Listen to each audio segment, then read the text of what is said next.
말씀 읽고 마음 나누고 기도하고 예배를 시작하도록 하겠습니다.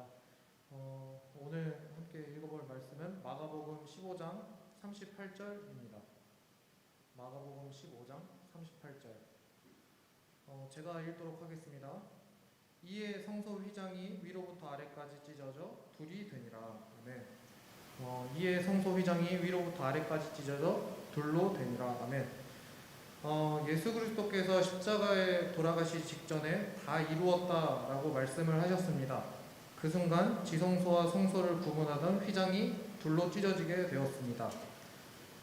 휘장이 찢어졌다는 것은 지성소와 성소를 구분하던 휘장의 역할이 종료되었음을 의미합니다. 구약시대 때 성소는 이스라엘 백성들이 제사를 드리는 곳이었고, 지성소는 1년에 한 번 대제사장만이 이스라엘 백성들의 죄를 용서받기 위해 들어가던 하나님과 직접 만나는 특별한 곳입니다. 그런데 휘장이 찢어졌다는 것은 더 이상 대제사장이 이스라엘 백성들의 죄를 용서받기 위해 따로 지성소로 들어갈 이유가 없어졌다는 것을 의미합니다. 이제는 누구나 예수 그리스도의 보혈을 믿으면, 죄 사함을 받고 하나님의 자녀가 되는 권세가 주어지게 되었다는 사실입니다. 예수 그리스도를 믿는 우리는 그분을 직접 만나는 은혜를 누리고 있는 것입니다. 오늘 예배를 통해 우리를 만나주실 그 하나님의 은혜를 기대함으로 나아가길 소망합니다. 우리 각자 자리에 일어나서 기도하고 싶습니다. 이 시간 함께 기도할 때 우리 각 사람을 만나시려고 하나님은 예수 그리스도를 이 땅 가운데 보내셨고, 하나님은 십자가의 죄사함으로 우리의 죄를 사하셨고, 우리와 죄로 인해 막혔던 남을 해결하여 주셨습니다. 그 하나님을 오늘 만나기를 간절히 소망하는데요, 이 시간 이렇게 기도했으면 좋겠습니다. 성령 하나님, 이 시간 이 공간 가운데 임하여 주십시오. 우리의 예배를 받아주시고 예배 가운데 우리를 만나주시고, 오늘 우리에게 주실 말씀과 그 은혜를 깨닫게 되기를 원한다라고 이 시간 성령님의 도우심과 인재를 구하시면서 함께 기도하도록 하겠습니다. 다 같이 기도합시다. 성령 하나님, 오늘 예배 가운데 하나님 임하여 주시옵소서. 우리를 만나러 오신 그 하나님의 사랑을 우리는 믿습니다. 오늘 예배를 통하여서 또 특별히 각 사람, 우리 한 사람 한 사람 만나주실 하나님의 은혜를 구합니다. 하나님 우리를 만나주시옵소서. 우리 가운데 깨닫는 것 허락하여 주시고, 하나님의 말씀이 성취되어질 때 하나님이 정말 우리 각 사람에게 말씀하고 계시는 그 은혜를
쉬는 시간을 두고 가운데 오셨네. 우리 없는 나를 원치 않은 우리 삶에 오셨네. 대신에 병을 버리고 우리의 병을 주셨네. 가장 낮은 자의 모습으로 이 삶에 하나님 우리와 영원히 함께하시네. 꿈 없는 우리에게 그 사랑 보여주시네. 연약한 자들의 친구가 되어주시고 힘없는 우리의 인생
하나님 우리와 영원히 함께하시네. 하나님 우리와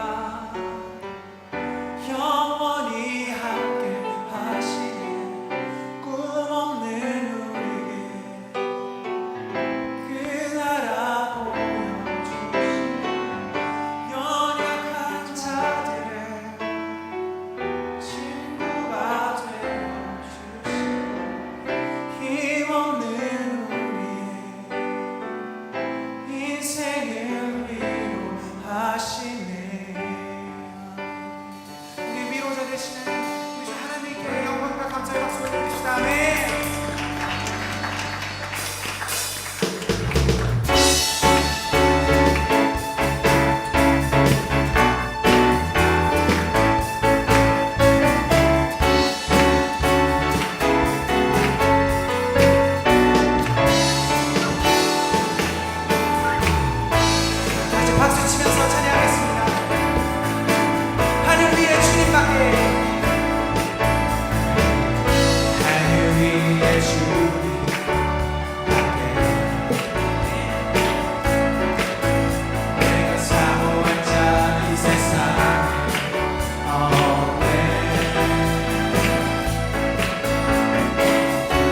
내 맘과 힘을 믿을 수 없는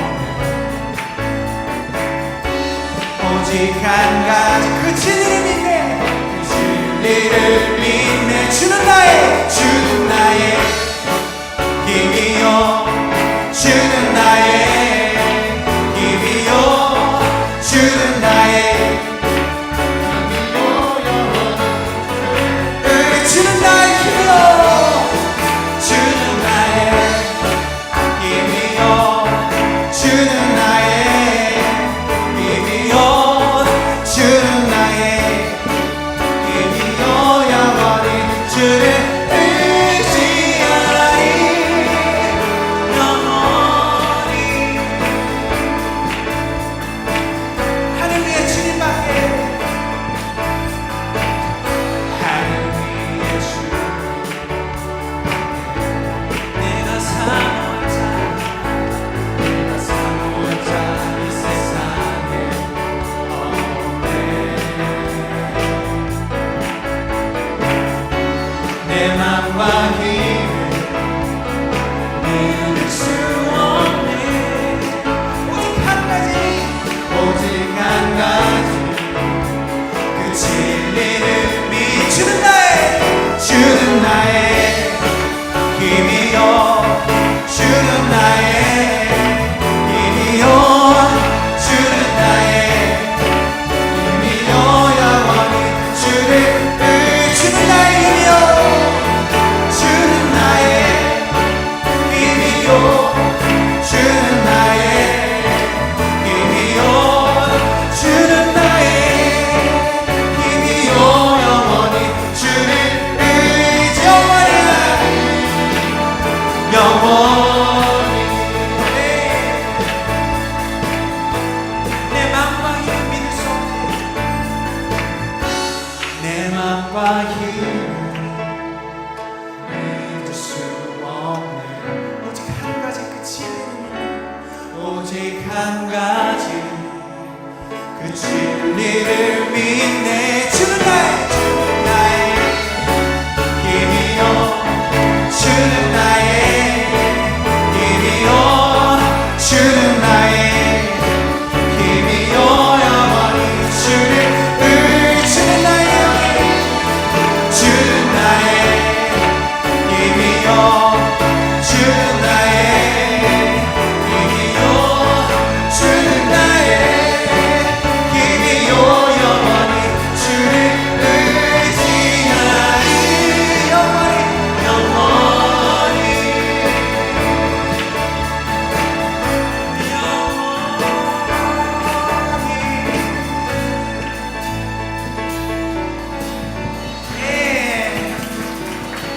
다 같이 자리에 앉으셔서 계속 찬양을 해드리도록 하겠습니다.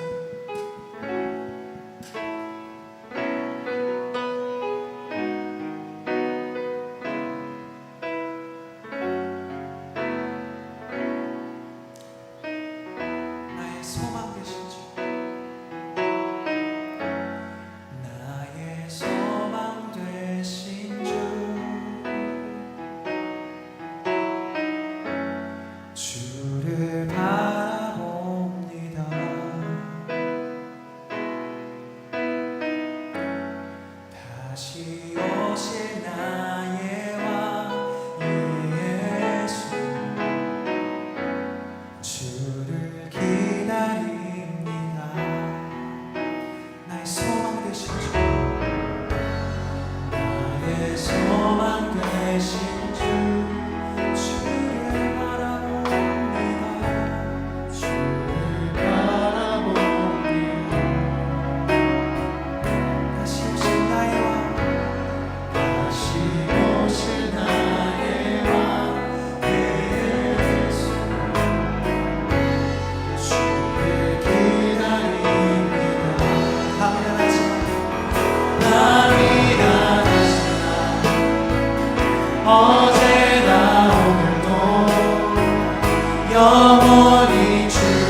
용서를 구하는 사랑 완전한 사랑으로 함께하는 행복을 얻은 사랑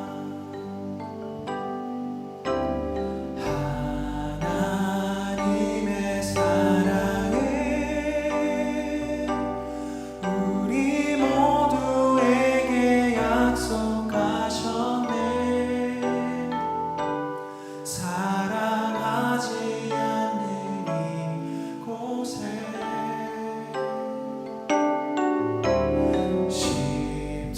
십자가의 사랑은 우리 모두에게 흘려주셨네. 사랑 없는 이곳에 사랑을 구하는 사랑 눈물을 아끼지 않고 기쁨을 함께 나누는 사랑 용서를 구하는 사랑 완전한 사랑으로 함께하는 행복을 얻은 사랑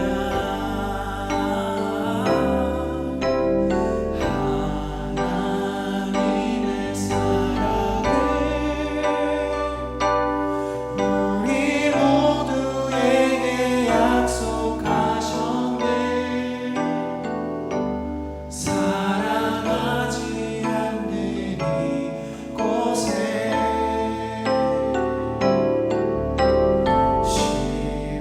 십자가의 사랑은 우리 모두에게 흘려주셨네. 사랑 없는 이곳에 하나님의 사랑을 하나님의 사랑은 우리 모두에게 약속하셨네. 사랑하지 않는 이곳에 십자가의 사랑은 십자가의 사랑은 우리 모두에게 흘려주셨네.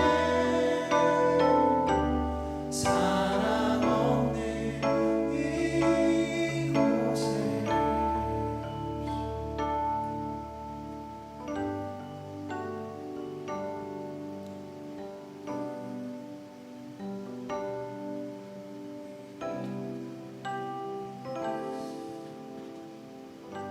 함께 기도하겠습니다. 살아계신 하나님, 오늘 하루도 눈을 뜨게 해주셔서 기도와 찬양으로 예배를 드리게 해주시니 감사드립니다. 마음 놓고 교회를 간다는 말조차 쉽게 하지 못하도록 세상에서 교회를 향한 시선들이 좋지 않습니다. 이런 시간들 속에서 믿음 잃지 않도록 하나님만 더 바라보게 하여 주시옵소서. 주님은 찬양받기 합당하십니다. 주님은 우리의 왕이 되십니다. 이러한 고백들이 끊어지지 않고 날마다 이어질 수 있도록 늘 함께 하여 주세요. 하나님을 더 사랑하게 하여 주세요. 지금까지 알던 하나님이 아닌 나의 생각보다 더 큰 하나님을 만나게 하여 주세요. 오늘의 예배가 그런 예배가 될 수 있도록 말씀을 전하여 주시는 전도사님과 목사님의 영육간의 강건함을 허락하여 주시고 말씀을 온전히 들을 수 있는 귀를 주시옵소서. 기대하며 주님의 말씀을 듣기를 원합니다. 사랑합니다. 예수님의 이름으로 기도했습니다. 아멘.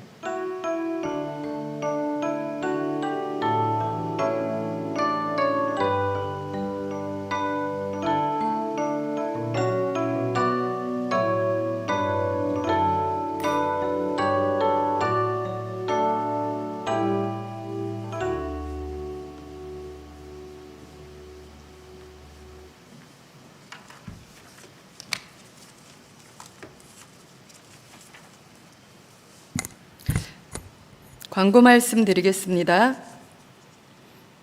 주보를 참조해 주세요. 1번 주일 예배 안내. 사회적 거리두기가 2.5 단계로 변경되어 비대면 온라인 예배로 전환합니다. 서진교회 유튜브 채널을 통해 가정에서 예배드리실 때 현장에서와 같이 경건한 자세와 마음으로 예배드리시기 바랍니다. 아울러 방역과 소독, 개인위생에 더욱 힘써 주시기 바랍니다.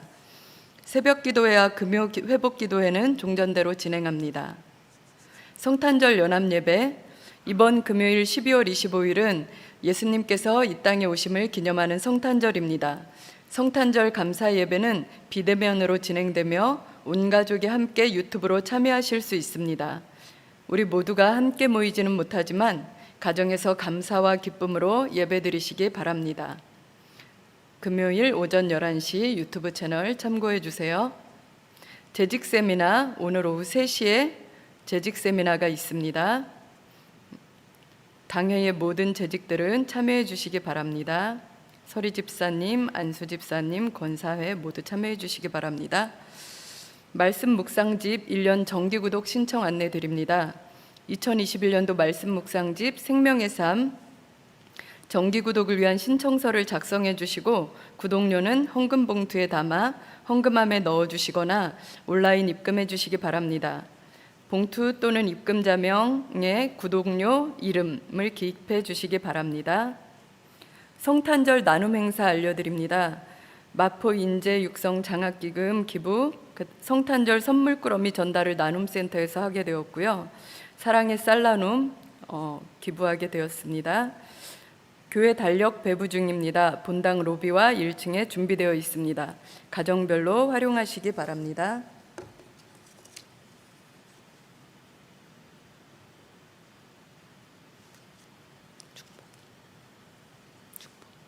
자, 지금 옆에 온 지체들 축복하며 찬양하도록 하겠습니다.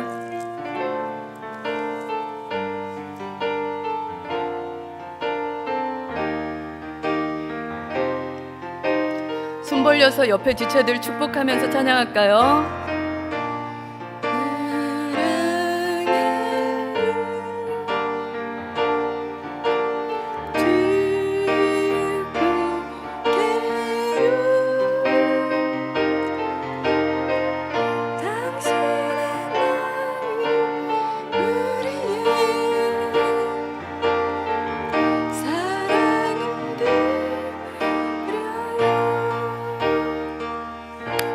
환영합니다. 다음에 찬양할 때 싱어들이 같이 찬양해 주시면 감사하겠습니다. 네. 자, 오늘 성경 말씀, 본문 말씀 알려드리겠습니다. 누가복음 1장 5절에서 17절까지.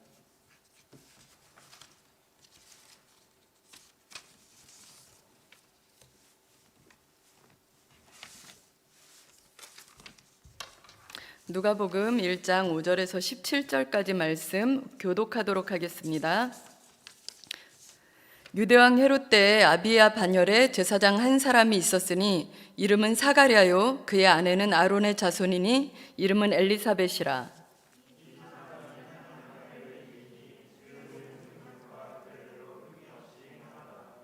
엘리사벳이 잉태를 못함으로 그들에게 자식이 없고 두 사람의 나이가 많더라.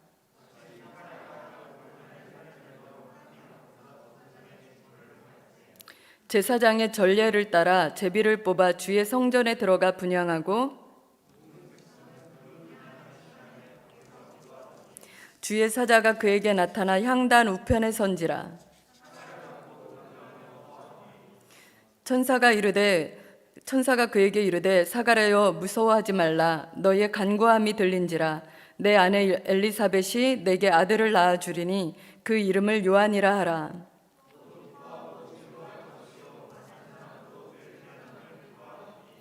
이는 그가 주 앞에 큰 자가 되며 포도주나 독한 술을 마시지 아니하며 모태로부터 성령의 충만함을 받아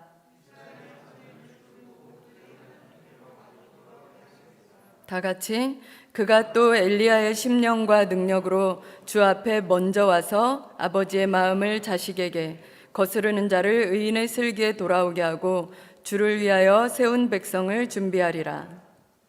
아멘. 함께 기도하겠습니다. 하나님 아버지 감사합니다. 저희 이렇게 주님께 모여 예배할 수 있게 은혜를 주셔서 감사합니다. 하나님, 코로나로 인해 예배드리기 어렵고 공동체 생활을 하기 어려운 때에 이렇게 많은 어려움들을 뚫고 예배하러 나온 지체들 주님 기억하여 주시옵소서. 또한 온라인에서 예배를 드리고 있는 지체들 한 분 한 분 찾아가 주시어서 저희 마음에 주님의 법을 심어 주시고 저희가 주님을 사랑하고 예배할 수 있도록 은혜를 주옵소서. 말씀을 함께 나눕니다. 이 시간에 성령께서 역사하여 주셔서 우리 각자가 들어야 할 말씀을 듣게 하시고 우리가 주님 앞에 바로 서게 하여 주시고 주님의 기쁨이 되게 하여 주시옵소서. 하나님, 연약하고 부족합니다. 주님께서 은혜 주시지 않으면 한시도 살아갈 수 없는 저희입니다. 이 시간에 성령께서 강력하게 역사하여 주시옵소서. 우리가 주님의 뜻대로 주님의 자녀답게 살아갈 수 있도록 이 세상을 이겨나갈 수 있도록 힘을 주시고 능력 주옵소서. 예수님의 이름으로 기도했습니다. 아멘. 반갑습니다. 네, 대꾸해 주셔서 감사합니다. 예. 이렇게 청년부 형제 자매님들 만나게 돼서 반갑습니다. 지난주에 안 왔던 분들 오신 것 같아서 감사하고 오셨던 분들 안 오신 것 같아서 영상으로 보고 계신 분들 또 뵙도록 하겠습니다. 오늘 말씀은 누가복음 1장 5절에서 17절 말씀을 가지고 나눌 것입니다. 제목은 결핍을 소망의 통로로 쓰시는 은혜, 이런 내용입니다. 오늘 본문은 우리 형제 자매님들이 태어나서부터 교회 다니신 분은 계속 들었고 매년 들었을 말씀입니다. 그래서 이미 다 알고 계신 내용인데 또 하나님께서 주시는 새로운 은혜가 있으리라고 믿습니다. 오늘은 누가복음에서 본문을 찾았습니다. 예수님의 탄생 이야기는 마태복음하고 누가복음에만 있습니다. 그런데 이제 누가복음에서 오늘 본문을 선택했는데 여기에는 다른 복음서와 다르게 세례 요한의 이야기가 있습니다. 왜 세례 요한의 이야기가 있을까요? 그렇죠? 모르겠죠? 네, 차차 생각합시다.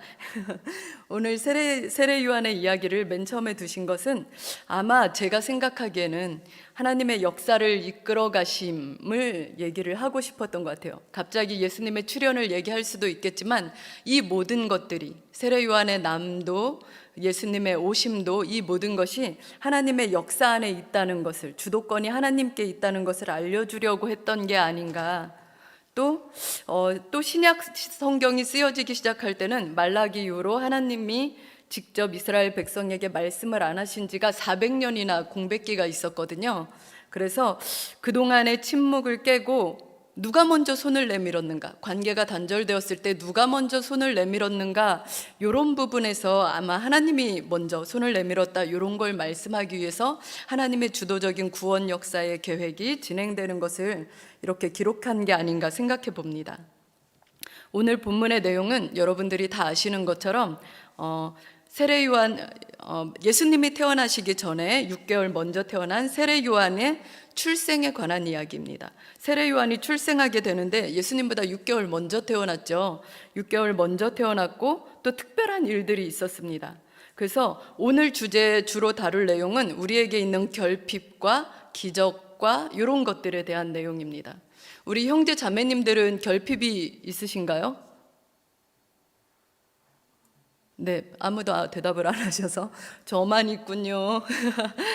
저에겐 결핍이 많이 있습니다. 저는 열정이 있는 성격인데 체력이 약합니다. 그래서 막 힘차게 달려나갈 것처럼 일으켰다가 푸르륵 사그러드는 이러한 특성을 가지고 있죠.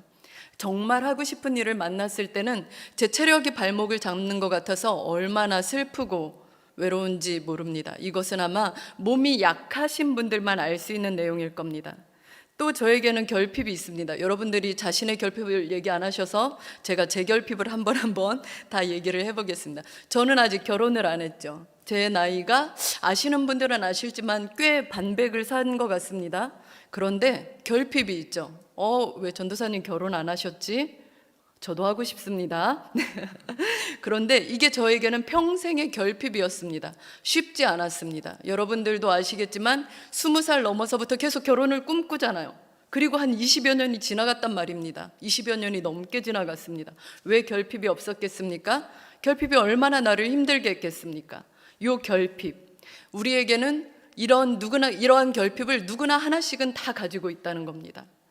그냥 우리가 못생긴 정도의 결핍, 키가 작은 정도의 결핍, 이 정도면 굉장히 뛰어나죠. 뭐 머리가 나쁘다든가 이런 거의 결핍 정도면 괜찮습니다. 그런데 아무도 몰라주는, 우리가 아무에게도 얘기하지 않았던 그런 치명적인 결핍이 있다면 그것은 그 사람의 인생을 너무나 힘들게 하는 거죠. 오늘 있었던 내용이 바로 예수님 오시기 전 세례 요한의 어머니였던 엘리사벳의 이야기입니다. 성경에 많은 여자들이 등장하고 여자들의 주로 결핍사항은 사람의 힘으로도 어쩌지 못할, 요즘에 뭐 인공수정이 발달하고 이랬지만 아이를 낳고 인공수정이 매번 성공하는 것도 아니지 않습니까? 그리고 인공수정이 성공한다고 건강한 아이를 낳는 것도 아니에요. 그러다 보니 여성에게 있어서 인류 역사상 계속되었던 결핍은 바로 불임이었습니다. 그런 불임의 이야기가 나옵니다. 오늘 본문으로 한번 들어가 보겠습니다. 자, 유대왕 헤롯 때에 아비야 반열에 제사장 한 사람이 있었으니, 아비야 반열에 있는 제사장이라고 소개를 합니다. 엘리사벳의 남편 사가랴를 소개하는데 아비야 반열에 제사장 한 사람이 있었다, 이렇게 설명을 해요. 아비야 반열, 우리가 성경에 나오는 사람들의 이름은 상당히 기억해 두는 것이 좋은데, 아비야 반열이라고 했을 때 아비야는 무슨 뜻이냐면 여호와는 아버지시다라는 뜻이에요. 그러니까 제사장의 이름 자체가 여호와는 아버지시다라는 제사장이에요, 이름이. 그러니까 이 제사장의 이름을 지어준 엄마 아빠, 그리고 이 제사장은 얼마나 하나님을 아버지처럼 생각하고 자랐을까요? 그 신앙적인 맥락이 좀 보이지 않습니까? 이렇게 아비야 반열의 제사장 중에 한 사람인 사가랴라고 합니다. 사가랴의 다른 이름은 스가랴라고 해요. 그리고 스가랴의 이름의 뜻 역시 여호와께서 기억하셨다라는 의미입니다. 자, 그 제사장 반열의 여호와는 아버지시다, 이런 이름을 가진 제사장 반열에 여호와께서 기억하셨다라는 사가랴라는 남자가 있는 겁니다. 그러면 아버지는 여호와는 아버지시다, 여호와께서 기억하셨다. 얼마나 뼈대 깊은 제사장, 아주 신실하고 뼈대 있고 정말 남부럽지 않은 그런 제사장 가문에 사가랴가 있는 것입니다. 여기 또 그의 아내를 소개합니다. 그의 아내는 아론의 자손이니, 이름은 엘리사벳이라. 그의 아내를 소개하는데 그의 아내를 소개할 때도 아론의 자손이라고 해요. 아론의 자손은 우리가 알듯이 제사장 가문의 자손이라는 것입니다. 그러니까 남편도 굉장히 신실한 가문에서 쭉 이어져서 나온 남편이고, 아내 역시 제사장 가문에서 한 신실한 믿음의 아내라는 것입니다. 자, 그런데 이름은 엘리사벳이라고 해요. 아내의 이름이 엘리사벳이랍니다. 엘리사벳은 하나님은 맹세하신다, 약속하신다. 그러니까 남편 가문과 아내 가문들, 그리고 이 두 사람의 결합을 딱 보면 정말 하나님이 특별하게 사랑하시고 특별하게 복을 주어야 하는 가문으로 보입니다. 그런데 이들에게 어떤 일이 있었을까요? 16절에 이 두 사람이 하나님 앞에 의인이니 주의 모든 계명과 규례대로 흠이 없이 행하더라. 여기에서 우리가 주목할 것이 하나님 앞에 의인이라는 것입니다. 우리가 일반 사람들에게도 착하고 선한 사람이 될 수 있지만 완벽하지 않죠. 어떤 일면일 수 있습니다. 그런데 하나님, 졸리면 얘기하셔요. 네, 하나님 앞에 의인이라고 합니다. 네, 웃으신 분들은 다 졸린 걸로. 네, 하나님 앞에 의인이라는 것은 하나님이 보시기에도 정말 의인이었다는 겁니다. 하나님이 이렇게 의인이라고 칭찬한 사람이 성경에 몇 명 되지 않습니다. 그런데 하나님 앞에 의인이라고 해요. 그리고 좀 빨리 하겠습니다. 그러면 주의 모든 계명과 규례대로 흠이 없었다, 이렇게 얘기합니다. 그러면 우리 여기까지 생각하면 그렇습니다. 집안도 좋고 학벌도 좋고 모든 것이 갖춰진 아주 훌륭한 명문 가문의 남녀가 결혼을 했고, 여기선 행복하게 아이가 태어나야 되고 더욱더 풍성해졌더라, 이렇게 결론이 나야 하는데, 여기에서 어떻게 나오냐면 7절에 엘리사벳이 잉태를 못함으로 그들에게 자식이 없고 두 사람의 나이가 많더라. 성경은 굉장히 집약적으로 쓰여진 성경입니다. 굉장히 많은 것들을 몇 가지 단어에 담아야 하죠. 그래서 여기에서 엘리사벳이 잉태를 못함으로 자식이 없고 나이가 많더라, 이 얘기는 굉장히 힘들었다는 얘기입니다. 왜냐하면 3번이나 강조가 됐잖아요. 잉태를 못해, 힘들었겠네. 자식이 없어, 아까 얘기했잖아. 두 사람의 나이가 많더라, 나이가 한참 지났다는 얘기예요. 굉장히 힘들었다는 겁니다. 저보다도 더 힘들었을 것 같습니다. 네. 그런데 이렇게 힘들었다는 것입니다. 굉장히 창성하고 번성한 가문에 있어야 하는, 그리고 그것이 마땅한, 하나님 앞에 이제까지 성실하게, 순결하게, 성결하게 살았던 가문에 두 사람이 결혼했으니까 하나님이 정말 복 주셔야 하는 이 가문에 이러한 문제가 있더라, 이 얘기입니다.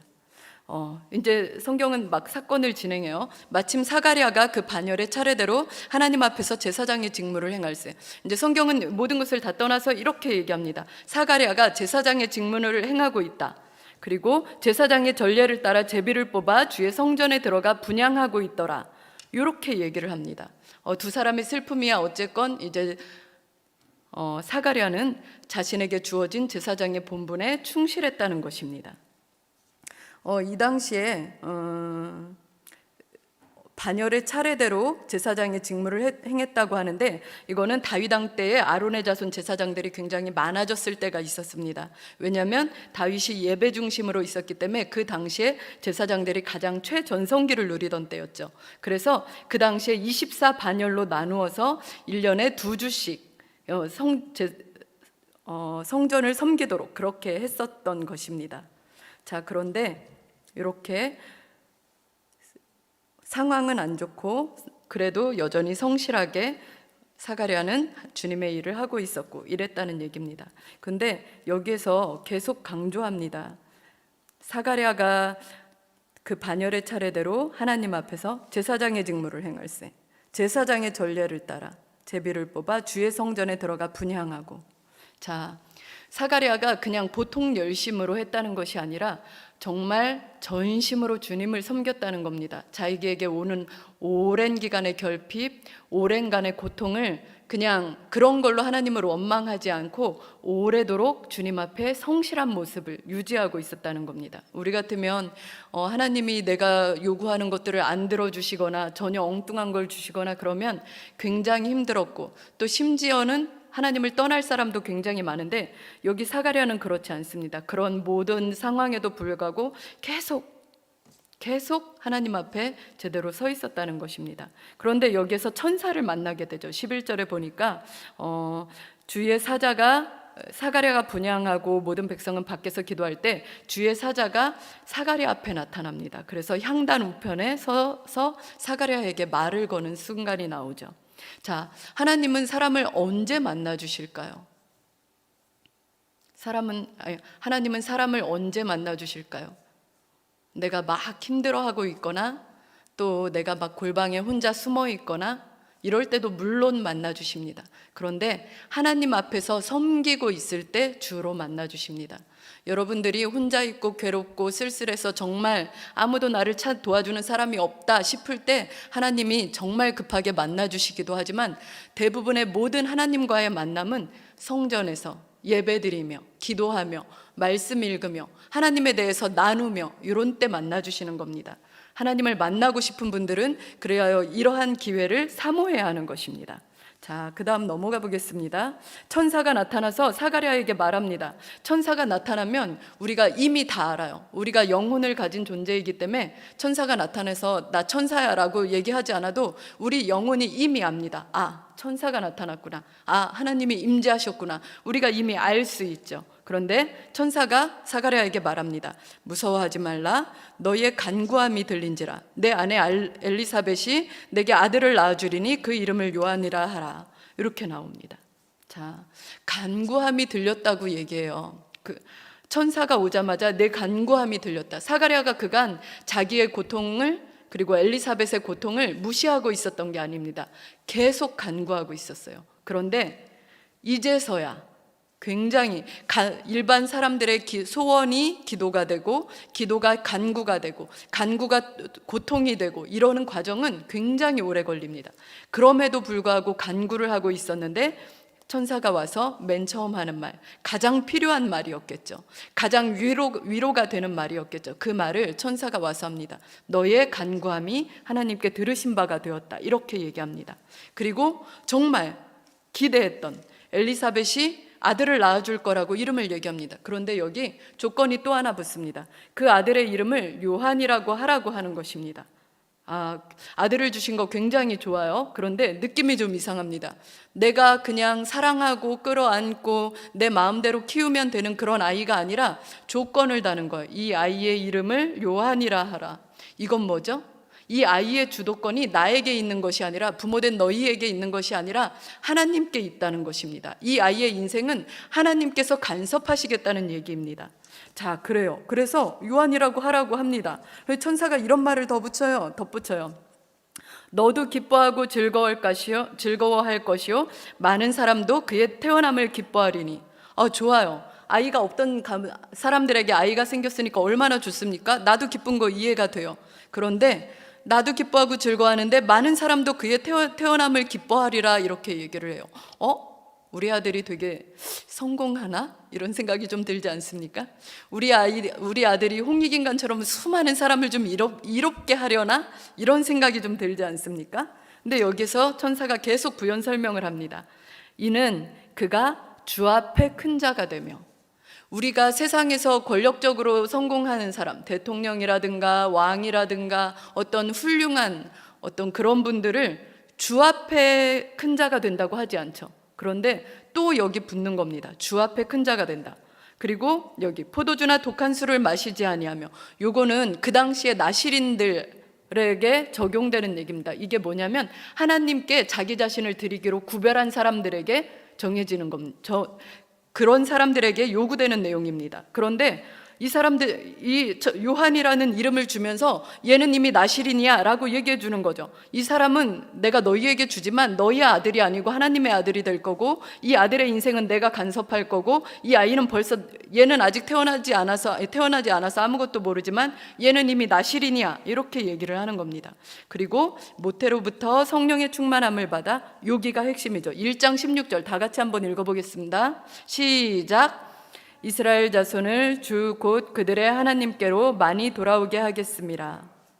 자, 이 문장을 한번 살펴볼 필요가 있는 게, 이는 그가 주 앞에 큰 자가 되며 포도주나 독한 술을 마시지 아니하며 모태로부터 성령의 충만함을 받아, 요게 결론, 핵심입니다. 이스라엘 자손을 주 곧 그들의 하나님께로 많이 돌아오게 하겠습니다. 그가 성결한 사람이 되고 나실인이 되고 성령의 충만함을 받는 모든 것들은 이스라엘 자손을 하나님께로 돌아오게 하는데 목적이 있다는 것입니다.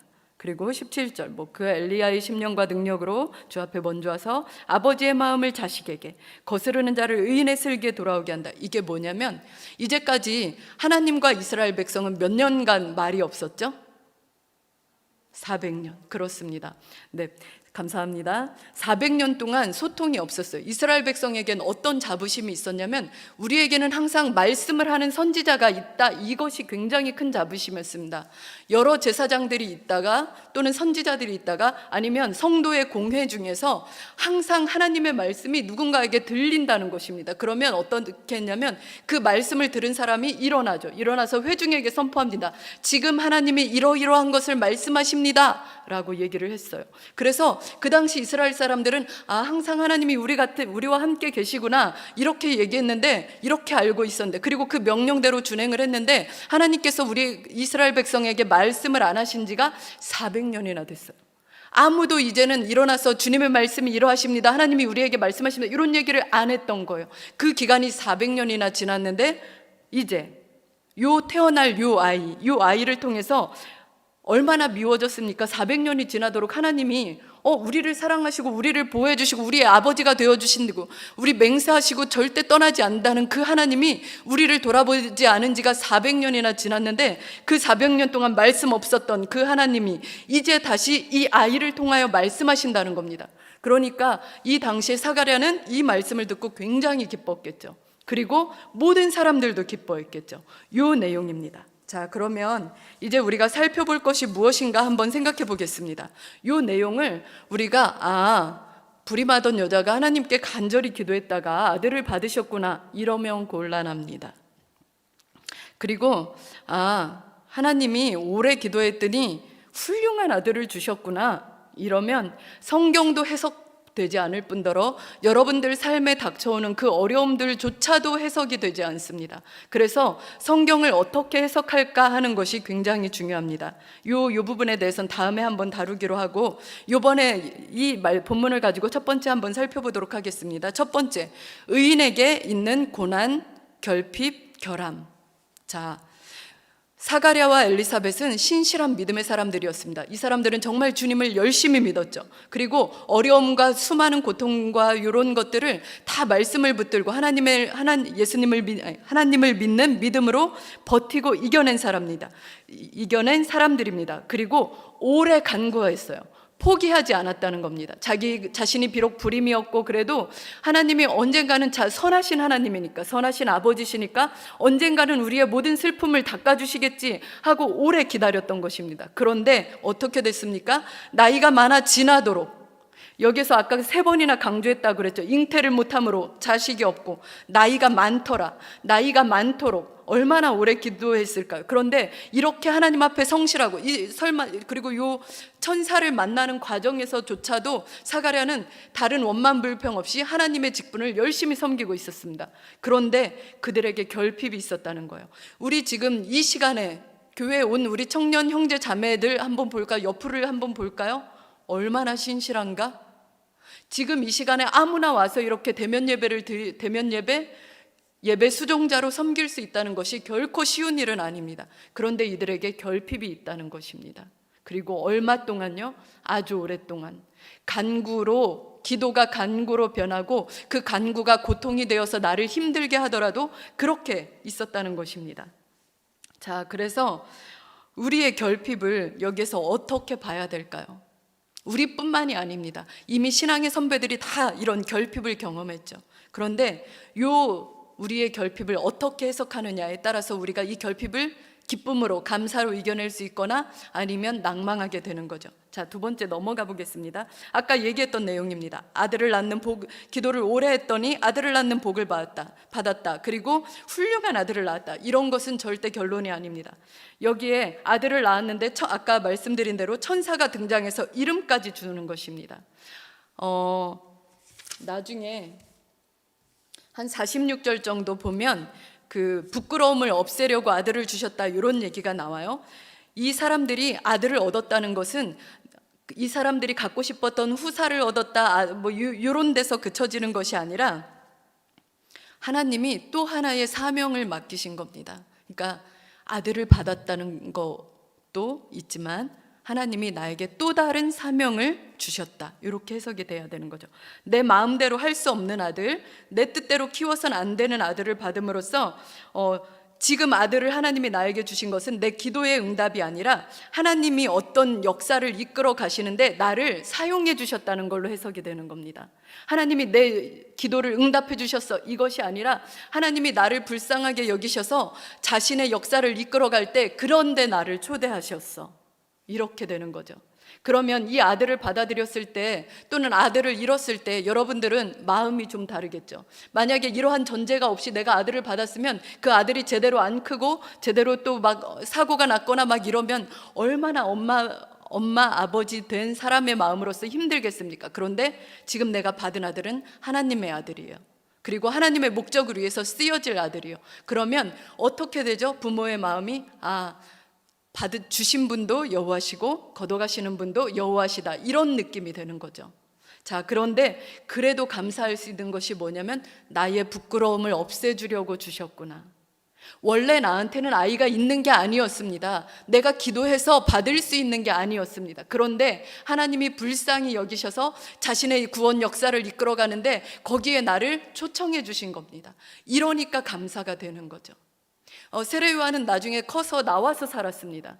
진짜 부모라면 세례 요한이 장가도 가고 떡두꺼비 같은 손자도 자신에게 안겨주고 이런 것을 되게 바랬겠죠. 그런데 세례요한은 그렇게 하지 않았습니다. 광야로 나가서 지냈고 나중에는 사형을 당합니다. 이때 부모님들이 어땠을까요? 아니, 하나님이 내게 아들을 주시더니 이딴 식으로 결말을 내시나? 이랬을까요? 그렇지 않습니다. 하나님의 구속사에 참가시켜줬으니, 그리고 저 아이는 내 아들도 아니었으니 나는 그냥 감사할 뿐이구나, 이렇게 결론이 나는 거죠. 자, 그래서 우리가 하나 기억해야 될 것이, 기도의 응답이, 기도의 목적이 내가 하나님께 여러 번 쫄랐어, 그래서 하나님이 들어주시는 게 아니라는 겁니다. 하나님이, 우리가 또 이렇게 불임의 여인 중에 한 명 대표적인 사람이 있죠. 한나가 있는데, 한나는 사무엘상 1장 11절에 이렇게 기도합니다. 서원하여 이르되 만군의 여호와여, 만일 주의 여종의 고통을 돌보시고 나를 기억하사 주의 여종을 잊지 아니하시고 주의 여종에게 아들을 주시면 내가 그의 평생에 그를 여호와께 드리고 삭도를 그의 머리에 대지 아니하겠나이다. 지금 엘리사벳이 했던 내용과 굉장히 비슷한 얘기예요. 그런데 이걸 어떻게 해석을 해야 되냐면, 하나님께 내가 서원을 했어. 서원을 해서 하나님이 그걸 들어주셨어.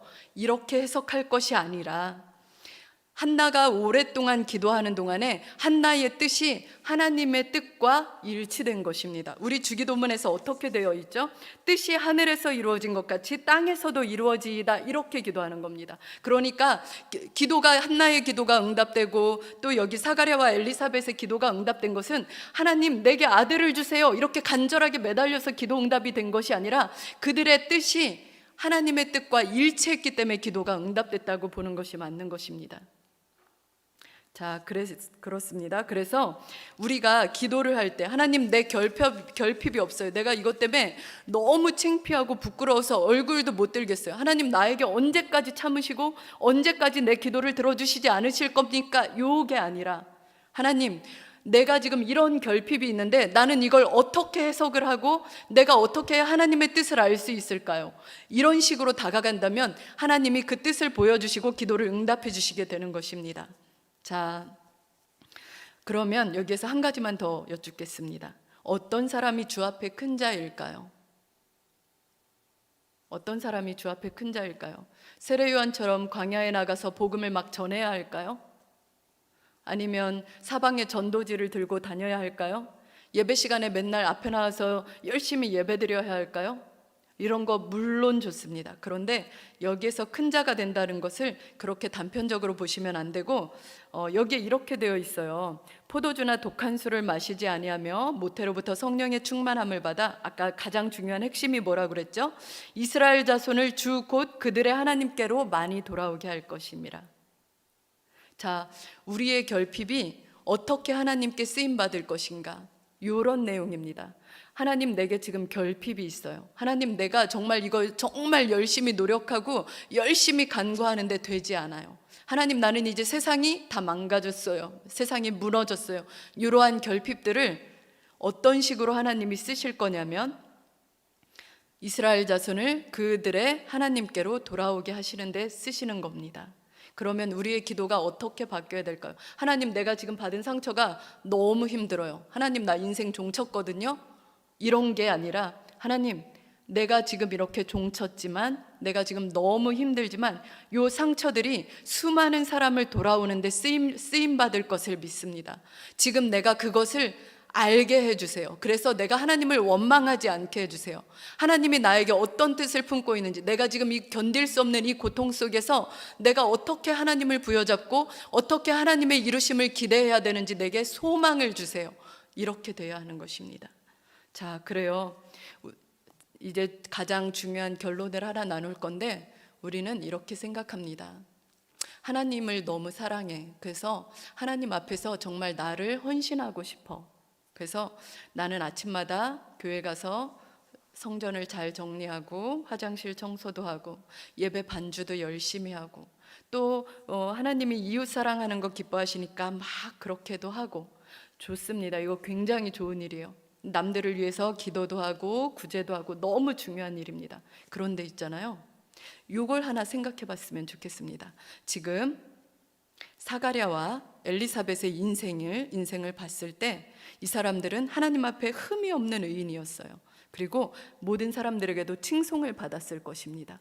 근데 이 사람들이 그렇게 선하게 살고 하나님 앞에 흠없이 살고 이랬던 일들이 하나님 앞에 영광일까요?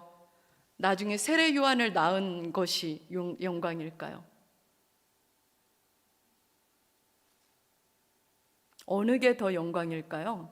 어느 게 더 하나님 나라에 크게 기여했을까요? 안 들립니다. 뭐라고요? 정리해 보겠습니다.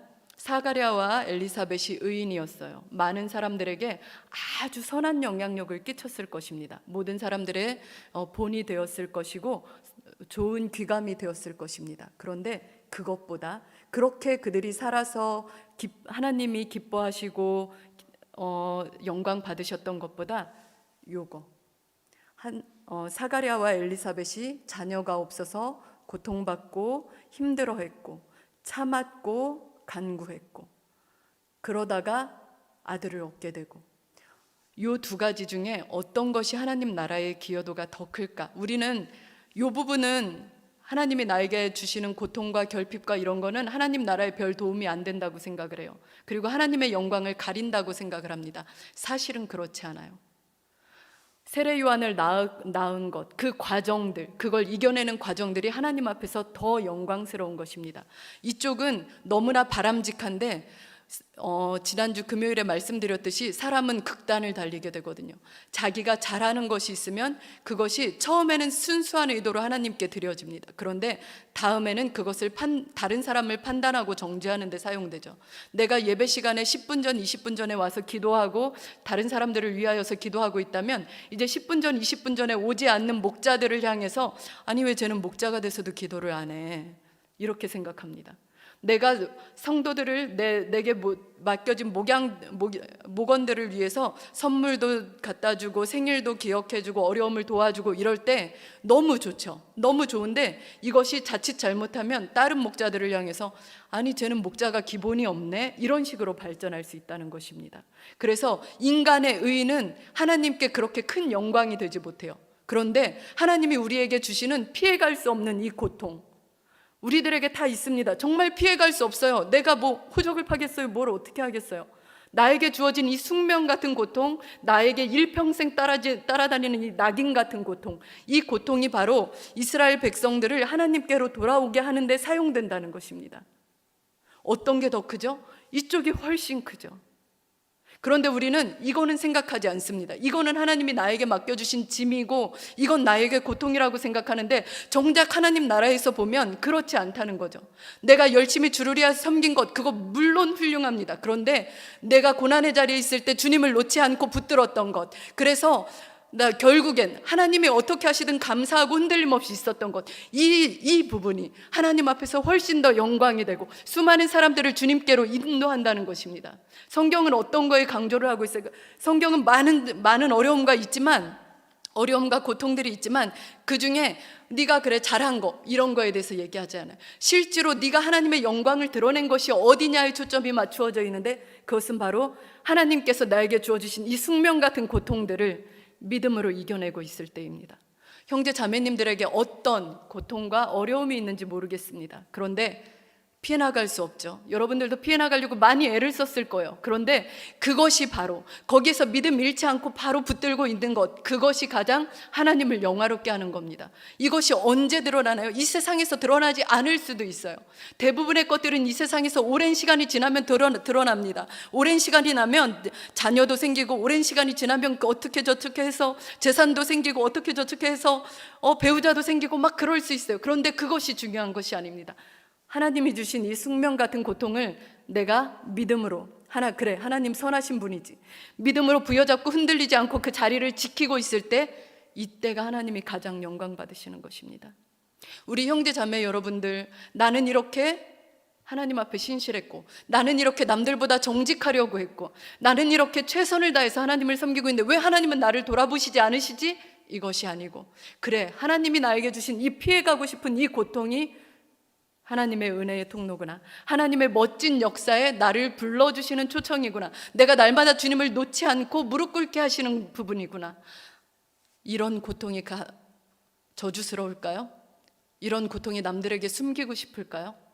그렇지 않습니다. 그리고 하나님도 분명히 이 부분, 왜냐하면 이 부분은 내 힘과 의지로 이겨나갈 수 없는 부분이기 때문입니다. 나에게 큰 고통이 있을 때 내가 믿음을 유지할 수 있는 건 내 힘으로 되지 않아요. 어떻게 해야 되죠? 하나님의 붙들어 주심 아니면 의지할 수가 없어요. 어디에 하나님의 도우심과 하나님의 능력과 하나님의 손길이 더 많이 나타나요? 물론 아들을 낳지 않아도 돼요. 그런데 우리가 가장 힘겨운 그 상황에서 주님을 붙들고 있는 거, 내가 붙든 것 같지만 내가 붙든 게 아니에요. 하나님이 나를 붙들어 주시고 계신 거, 이게 바로 하나님께 영광이 되는 거고, 이게 하나님 수많은 사람들을 주님께로 돌이키는 겁니다. 그러니까 우리 형제 자매님들 너무나 힘들고 어려운 상황에 있을지라도, 그래, 하나님은 선하셔. 하나님은 이 과정에, 하나님의 구속사의 과정에 나를 초대하신 거야. 지금 내가 하는 수많은 착하고 선한 일보다 내가 지금 이 고통을 견디고 있는 거, 이게 하나님이 가장 기뻐하시는 일이구나. 이것을 깨달았으면 좋겠습니다. 우리 같이 기도할까요? 제가 형제 자매님들의 상황을 다 모릅니다. 우리의 아픔과 슬픔이 어떤 것이 있는지 다 모릅니다. 그런데 하나님은 알고 계시겠죠. 수많은 날 우리는 간구했을 겁니다. 너무 고통스럽고 힘들어서 이것만은 좀 풀어달라고 기도했을 때가 있습니다. 그런데 하나님이 계속 대답하지 않으시고 응답하지 않으시고, 근데 포기할 수도 없고 비껴나갈 수도 없을 때, 주님, 이것이 제게 주신 하나님 영광의 초청장이군요. 하나님, 우리가 잘못 생각했습니다. 이제는 내게 주어진 이 힘겨운 것들을 바꾸실 주님, 그리고 이 과정에서 수많은 영혼들이 돌아올 것을 기대합니다. 다 같이 주여 한번 부르시고 기도하겠습니다. 주여, 하나님 아버지 감사합니다. 하나님, 우리 인생에 많은 문제들이 있습니다. 정말 피해 나가고 싶고 어렵고 힘들고 남들에게 얘기하기 부끄러운 이야기들이 있습니다. 그런데 하나님, 말씀에 보니까 내가 행한 선하고 의로운 일들보다 하나님이 내게 주신 이 피해 나갈 수 없는 고통들을 내가 믿음을 가지고 붙들고 있는 것이, 그것이 하나님의 영광을 드러내는 것임을 배웁니다. 하나님, 너무나 힘들고 너무나 놓고 싶고 너무나 때려치우고 싶지만 주님, 나를 붙들어 주시옵소서. 하나님의 크나큰 계획 볼 수 있도록 은혜를 주시옵소서. 우리 삶에 있는 수많은 결핍들을 재해석할 수 있는 은혜를 주시옵소서. 이제는 나를 힘들게 한 그 모든 것이 고통이 아니라 주님의 은혜의 초대장임을 기억하게 하여 주시옵소서. 하나님, 이제 감사함으로 이 모든 상황들을 이겨내게 하여 주시옵소서. 주님이 정말 선한 아버지이심을 고백하게 하여 주시옵소서.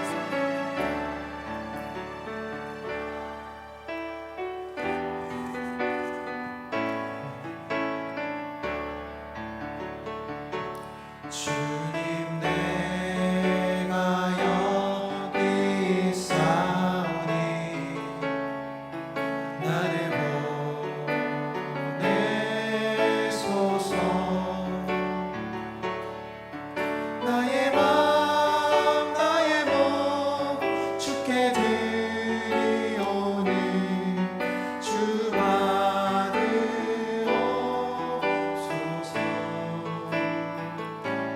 주님, 내가 여기 있사오니 나를 써주소서.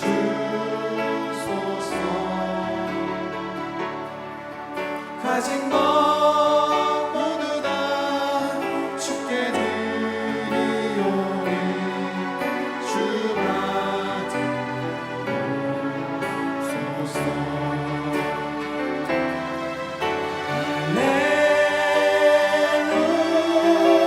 할렐루야,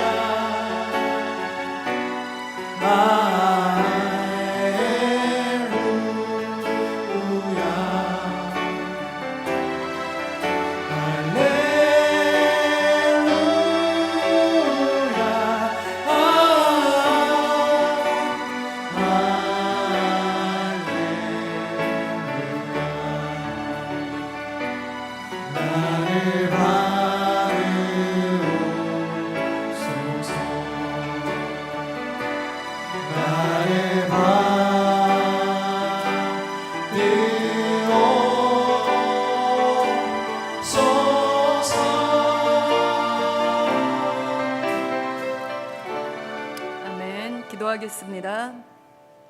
하나님 아버지 감사합니다. 저희가 주님께 예배하며 저희의 소중한 피와 땀의 결실인 헌금을 주님께 올려드립니다. 하나님, 헌금과 함께 저희의 마음과 생각과 뜻도 우리의 인생의 계획도 주님께 올려드립니다. 주님 받으시옵소서. 그리고 저희가 더욱더 주님 안에서 주님의 영광을 바라보며 하나님이 이렇게 놀라우신 분이구나 깨달으며 살아갈 수 있는 인생들이 되게 하여 주시옵소서. 한 사람 한 사람 형제 자매 지체들 기억하여 주셔서 주님의 선하심과 인자하심을 매일매일 목격하게 하시고, 그리하여 나중에 주님 만났을 때 정말 주님께 감사하다는 것밖엔 드릴 수 없는 저희임을 보게 하여 주시옵소서. 하나님, 우리의 모든 슬픔과 근심도 올려드립니다. 하나님의 보시기에 가장 선한 방향으로 이끌어 주옵소서. 예수님의 이름으로 감사하며 기도했습니다. 아멘. 다 같이 주기도문 하시겠습니다. 신 우리 아버지, 이름이 거룩히 여김을 받으시오며 나라의 임하옵시며 뜻이 하늘에서 이루어진 것 같이 땅에서도 이루어지이다. 오늘날 우리에게 일용할 양식을 주옵시고 우리가 우리에게 죄 지은 자를 사하여 준 것 같이 우리의 죄를 사하여 주옵시고 우리를 시험에 들게 마옵시며 다만 악에서 구하옵소서. 대개 나라와 권세와 영광이 아버지께 영원히 싸움나이다. 아멘.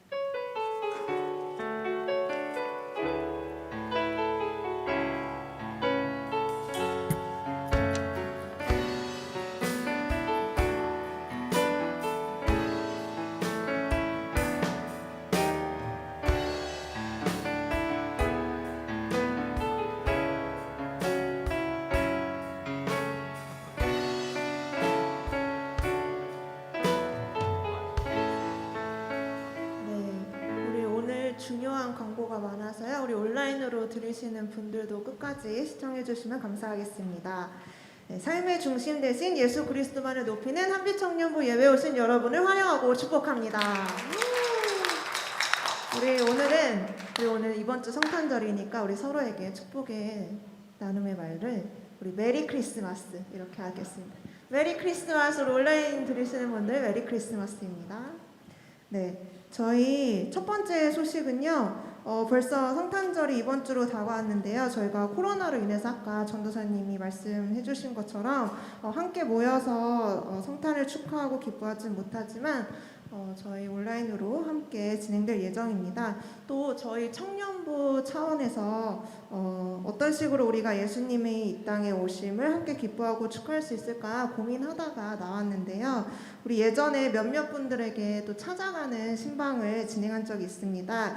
직접 일하는 직장에 찾아가 또 점심시간에 함께 만나면서 선물도 전달하고 또 기도하는 시간을 보냈었는데 너무 좋아해 주시고 또 준비하는 자들도 굉장히 기쁜 마음으로 했던 게 기억이 나요. 그래서 이번에 12월 24일에 저녁 8시 이후에 우리 찾아가는 성탄절을 진행해 보려 합니다. 저희가 구글 설문 링크를 우리 각 목장에 전달해 드릴 건데요. 방문 가능한 시간대나 또 방문 희망 장소, 예를 들어 집 앞이나 혹은 야근하실 것 같으시면 저희가 직장으로도 또 찾아갈 수 있으니까요. 또 많이 신청해 주시면 감사하겠습니다. 그래서 이 시국에 맞춰서 우리가 최소한의 인원으로 또 찾아가서 간단한 우리 성탄 메시지와 함께 또 선물도 전달해 드리고요. 그리고 이제 내년을 위한 성경 말씀 카드도 또 뽑는 시간도 가지려고 합니다.